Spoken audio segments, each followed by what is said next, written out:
তোমার বন্ধু বান্ধবের হয়তো অনেকে চান্স পাইছে, তাদেরকে দেখে মানে জেলাসি করা দরকার নেই, তাদেরকে সবসময় ইন্সপায়ার করো, তুমি তাদেরকে কংগ্রাচুলেশন করবা, তাদেরকে অভিনন্দন জানাবা, এইটা একটা বড় গুণ।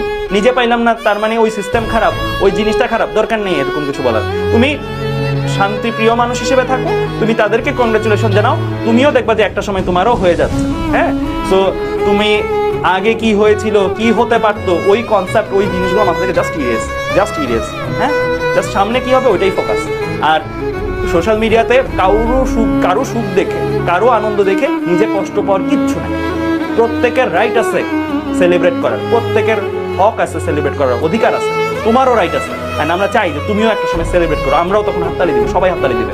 কিন্তু তুমি যদি কারো সেলিব্রেশনের সময়, কারো যখন আনন্দ উপভোগ করছো, তখন যদি তুমি নিজে আফসোস করো কেন আমি ওই জায়গাটায় না, এইটা করলে সারা জীবনে শান্তি পাবে না। অনেক কিছু হবে কিন্তু শান্তিটা পাবে না। আর শান্তি সবচেয়ে দামি জিনিস, এটাকে নষ্ট করিও না, এটাকে অবমূল্যায়ন করিও না। শান্তি তখনই পাবা যখন মানুষের খুশিতে হাসতে পারবা, মানুষের খুশিতে তুমি পজিটিভ থাকতে পারো। পজিটিভ থাকিও, তোমারও যে আসতেছে, তোমারটা কয়দিন পরে আসতেছে, ওরটা কয়দিন আগে আসছে, তোমারটা কয়দিন পরে আসতেছে, হয় না? একজনের একটু আগে আসছে, একজন একটু পরে আসছে। বরং যত পরে তত মধু, এটা সবসময় বলে, যত পরে আসবে তত ভালো। ঠিক আছে?